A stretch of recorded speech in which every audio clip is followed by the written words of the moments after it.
from Cambodia, pero yun na nga, hindi na natuloy. And Vietnam will get the first point. Mistake by Pin Sarun. Again, also one of the top scorers for Cambodia in this game. Incidentally, that last set won by Cambodia is also the first set that they will win in the Southeast Asian Games. Katulad ng unang set na panalo ng Vietnam. Unang set din na nakukuha dito sa Southeast Asian Games. Momkwan.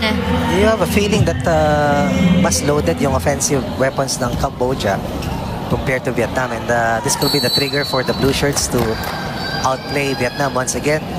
T3 needs help. The rest of Team Vietnam have to do their share in lessening the pressure off the shoulders of T3. That's true. You know, Coach Ronnie mentioned a while ago, trigger. It's different. Cambodia coming into set 3, you see how they're playing with a different energy, a different kind of excitement. After that set 2 win against Vietnam, so talagang yung panalo, it really changes your mood and the morale of the whole team. You're correct. We saw this already in that game versus the Philippines. Nung nabantayan na si Tui, nahirapan yung Vietnam makascore laban sa Pilipinas. And let's see, will help out itong si Tan Tui. Because right now, Cambodia's defense is all over him. And also the aggression of Cambodia when it comes to their offense. All players very much being aggressive, pero masyadong aggressive yung bola na yun. Rather well, that is off the block. Off the block point coming from Cambodia. That's an easy call to make. And Paul Ratanak finally making a score here. Set 3, he was quite quiet. Comes set 2. Pero ito na nga, everyone in Team Cambodia contributing to a 2-point lead against Vietnam, 3-1. And finally, Vietnam stops the bleeding. Ang naging isang problema pa ng Vietnam dun sa set 2, yung reception efficiency nila. When the set was on the line, that was the part of the match that they gave up some easy points because they could not receive well, they could not attack. And hindi loaded yung mga palo, counter plays. Hindi na bumabalik para maka-atake pa sila. Tran serving. The strong serve, right, a service ace. That was missing from them in the second set. In the first set, they had at least 3 service aces that worked really well for them. Sinabi nga natin, they disrupt the offensive flow by distorting the offensive positions because of loaded serves. Nawala yan, lalong-lalo na dun sa bandang dulo ng pangalawang set. And with that service ace from Tran, we're tied at 3-3. But I think that was a service error. Point awarded to Cambodia, their top scorer. One of their top scorers, rather, Paul Ratanak. And you can see, as I mentioned a while ago, Cambodia does have a higher average of height for their players, and they're taking advantage of it now. But you can see Vietnam finding a way despite the tall blockers of Cambodia. Number one, their efficiency sa first ball has to be constant. That's the only way for them to be able to attack right away. And iksian yung mga rallies kasi pag humaba, doon sila nadadali. Kasi hindi na napupunta kay T3 parate yung palo. Off the block there, an attack by Sarun. Pin Sarun. Sarun has been the focal point of their offense. Misdirection by the open hitter, and then on the opposite side, Sarun will deliver. Yung kailangan niyang slight second opening and he will score. But nabawi ng isang service error from Sarun to tie us again at 5-5. In terms of height comparison, the players from Cambodia are definitely taller than Vietnam. T3 serving. Loaded serve from T3. Off the block. Again. By Raxmi. A player coming off the bench but was lethal against Vietnam. Especially in the closing part of the first set. 6 serving 5. Cambodia in the lead with 1 point. But a service error again. We're seeing a couple of errors from Cambodia early on in set 3. Raxmi did not score against Indonesia. Played 1 set, the third set against Indonesia, but against the Philippines, Raxmi had 9 points. Coming with 2 of his 9 points coming off kill blocks. And the highest scorer, Momkwan, scoring for Cambodia off the hands of Vantu D. 7 serving 6. And this time around, compared to the previous sets, dikitan lang po ang Cambodia and Vietnam. Back row attack, breaking down the block of Cambodia. The approach comes from the back row. But where he ends after attacking, look. Parang nasa harap din kung pumalo itong si Tan Tan Tuan. Oo. Ibang klase talaga. And I think we're at the third deadlock of the match, 7-7.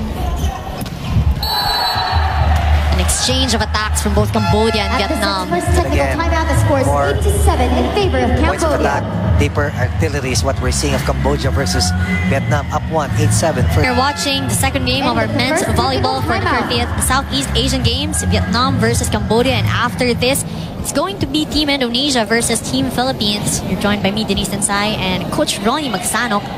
Cambodia versus Vietnam, both one set apiece. And the two matches that you will be seeing in succession will be all in Group B. These two teams will not make it to the medal phase. These two teams have already been eliminated from the running, while Indonesia and the Philippines will fight for the top spot. The top spot will face off against the number 1 team in Group A, rather the number 2 team in Group A, while the loser of the Indonesia-Philippines face-off will square off with the number 1 team of Group A, and that could be Thailand. So Free kung ball? makakaiwas ka ron din sa Thailand habang maaga, umiwas ka muna. Para siguradong kung battle for gold ka na, siguradong may medalya ka na. And an error there from T3 to give the score to Cambodia. 9 serving 8. Momkwon.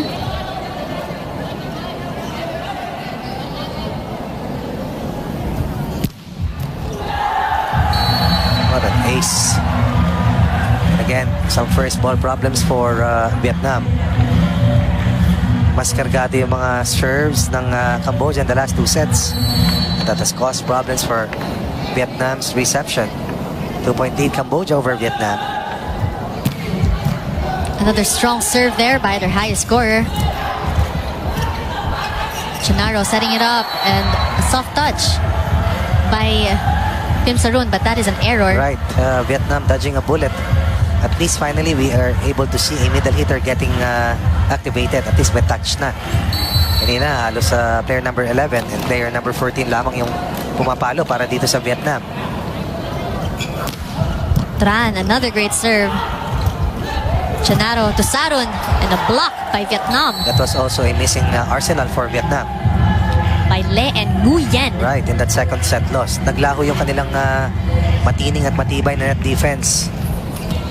Cross court was taken away down the line. Was tried to be extracted by Cambodia. And that will not be allowed by Vietnam to happen. 2 straight points for Vietnam. Ties the count at 10 apiece.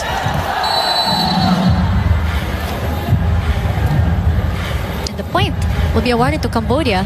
Service error once again for Tran rather. It's either pasok na pasok yung service niya o pasok sa kalaban yung puntos. Parang palitan rin yung service ace and service errors by Dukhan Tran. Combination play. Vietnam will score off that. They needed that dahil bantayado si T3. Oh, nice. Basta meron lang magpakagat. May tumakbo lang para mabantayan. At least may isolation plays na parating. That's true. Le really waited for Chenaro to go down para hindi siya ma-block with that hit. And 2 straight points. Timeout, Vietnam. Cambodia. They take the lead at 12-11. Player number 6 getting the job done. And now it's Vietnam who is leading with 1 point after this intense third set. You can see finally Vietnam also trying to get back their momentum and the energy as Cambodia will try to find solutions for the outburst that Vietnam is having right now. Tan Hai Nguyen hurting the defense of Cambodia. This last point came off that service ace. And just when we thought that Cambodia was having the momentum, Vietnam comes fighting back. As they did in the set 1. Correct. That's also what they did. So let's see if we will follow the same pattern. As you can see, of course, mga ating kapamilya, fans of volleyball awaiting and enjoying the volleyball action that the SEA Games is providing for them. And I'm pretty sure they're looking forward to the game Indonesia versus Philippines. As we go back to our ball game, inside. Point by Cambodia from Pinsarum. Pinsarum, the biggest thorn against Vietnam's defense, attacking zone 6. Tutayas at 12-12 as he goes to the service area. Setup, combination play. Again, the net defense of Vietnam not enough, as Cambodia will be able to snatch another point. Substitution Smart hit for coming from Vietnam. Cambodia. Number 5 out to number 18, Scoring off the block. volleyballworld. Vietnam will make some personal adjustments. They've lost their 1-point cushion or 1-point lead. Cambodia now on top by 1. And this time around, active net defense from Cambodia. Raxmi. Again from the back row, and the double blocking was not enough as Tran gets a point for Vietnam, stopping the bleeding. Without T3 inside, Tran is the focal point of attack. Back row play for Tran. And I thought that they got lucky in that last attack coming from Tran. Now he will get majority of the touches in the front row as T3 is now in the back line after this serve. I'm always in awe when T3 serves. It's just amazing. Kailangan niyang gawin dahil pag soft serve lang, hindi na babalik sa kanila. Oh, that setup by Chanaro to Right. Sarun. And again, Sarun down the line this time. No problem. Papaluin mo sa open, walang problema. Dali mo sa opposite. And look at the angle taken. Misread by the libero of Vietnam. And Chanaro just giving the balls to Sarun, who is on fire right now for Cambodia. 14 serving 13, combination play. Excellent first ball, leading to the combination play. Tied at 14 once again. Courtesy of Le. Quang Can Le from Vietnam. Tied again at 14-14. Chanaro Excellent read. with a point of his own. Master of deception. And again, when you have a good reception, kayang dumiskarte ng setter ng ganyan.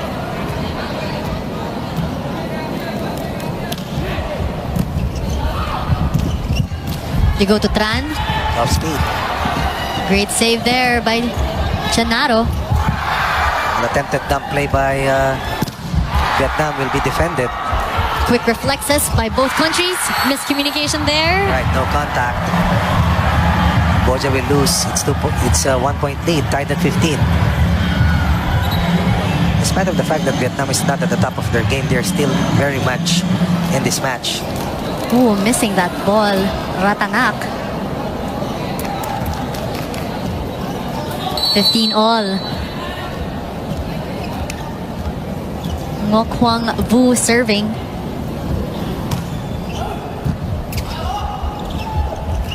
Chanaro. And that's inside. A point courtesy of Mom Kwon. At the 10-second technical timeout, the score is Gonna win set 3 because both teams seem to be just taking their turns in the momentum and in the attacks. Wala talagang technical timeout. clear cut na may kalamangan. Although, if you take a look at the collective balance, Cambodia will have that advantage. But Vietnam has the experience. Now, let's see what gives after we cross the first, or rather the second technical timeout, because we can sense that Cambodia is trying to mount a breakaway while Vietnam tries to stay close. At dito, kayang pumihit ng Vietnam like what we saw the first set. Point for Cambodia of Ratanak. 16-16, tied again. Serving Vietnam. Chanaro to Momkun. To Tran naman. Too close to the net. Inabangan ni Pinsarum. Right, overpass coming from the libero. Turned out to be a free gift for Sarun. And he continues to go on a streak here in set 3. 17 serving 16. Konmom. That is too strong outside. Papawin ang puntos na yun ng Vietnam. Ikit ang laban, 17-17. Oo, sobra. Again, you go back to that second set na ang laki ng lamang ng Vietnam tapos nakahabol. At nabuhayan ng loob ng gusto itong Cambodia up to this point of the third set.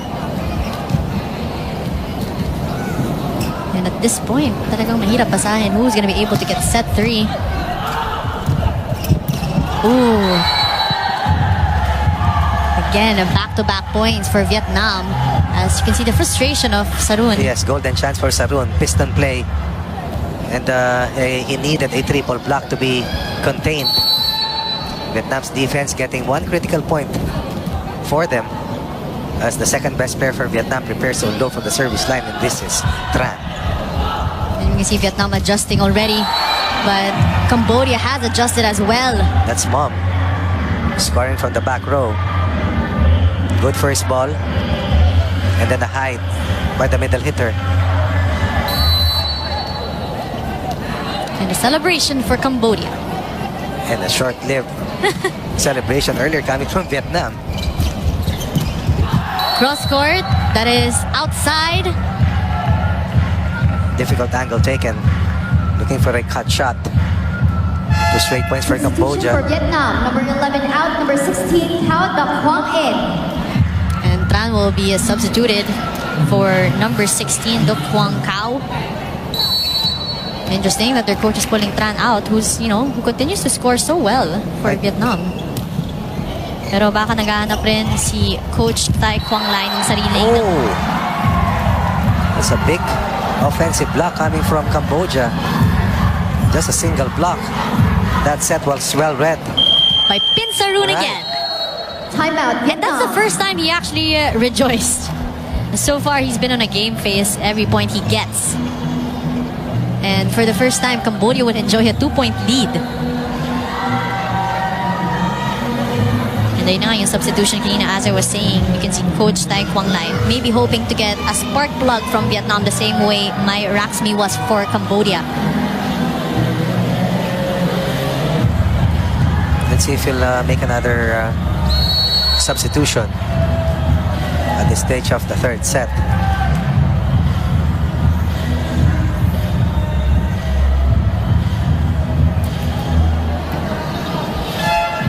Substitution for Vietnam, number 10 out, number 2, Tran Xuan Can In. And there you have it, Coach Ronnie. You did say if there was going to be a substitution. Because something has to change. Kasi nabasa na sila eh.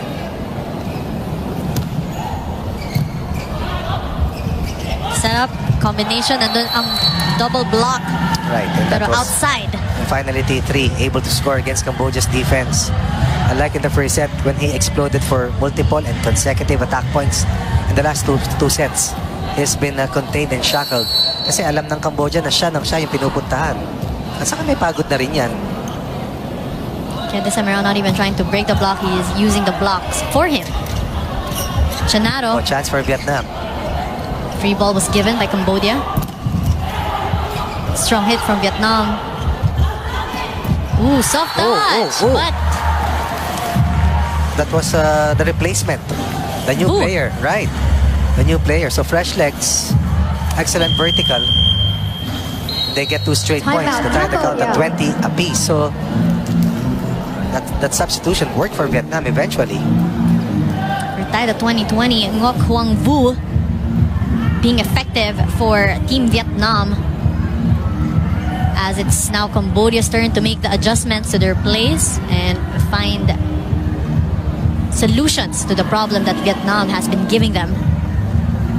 And let's see if another substitution will take place for Cambodia, or will they stick with the lineup that they have right now.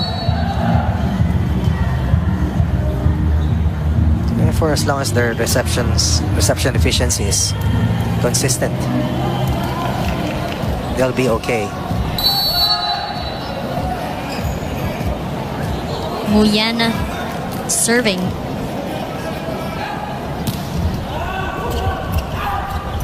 Chanaro, ooh, check ball and a point. Thanks to An Sok Heng. Excellent find. Middle hitter delivering.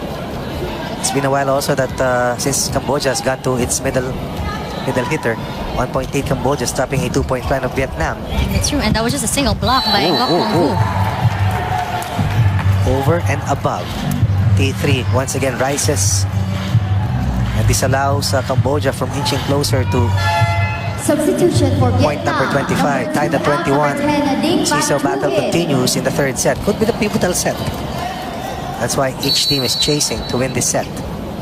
But the original setter, Van Tu Din, is back on the court for Vietnam. And let's see how this will change the game for Vietnam. Sets it up. Back row. Triple block by Cambodia. Chanaro. Back row. Nandun ang libero ng Vietnam. Wow, what a gamble. High yield, high reward. I was about to say, nung bumagsak na si T3, sino na ang papatay ng bola? Turned out to be just an off-speed hit. But in transition, and as the libero kept this play alive, the setter will not allow the rally to get any longer because anytime the rallies are long, they normally are at In favor of Cambodia. Correct. They always lose long rallies. Vietnam struggling, but now on top by one at 22-21. Like the 23-21. Player number 18 once again with 2 critical points. And again, Quang Canle being very aggressive here. That's him, player number 18. Late coming off the bench here in the third, getting the job done. And now the lead is with Vietnam, 23-21. Gaano kabilis yung palitan? Tama yung rotation, nandiyan na naman sa service line si T3. Ilang It's like beses we na just siya. blinked an eye. At ilang beses siyang nagsiserve, di ba? Ganun kabilis yung, ganun karaming palitan ng kalamangan. Net defense of Vietnam just shining here. The side out has rotated really fast. Combination play, nandun naman ang libero pero We talked about the need for other teammates of T3 to score and help out and make themselves scoring threats. And now they're starting to do that. Even the setter was able to contribute one vital point. But now this is the turn of Khan. Down by 4 straight points for Vietnam. 3 set points. Vietnam. and let's see if they'll be able to close the set or will Cambodia live? Wow. Nope, it's the blocking of Vietnam that's working so well for them as it was in the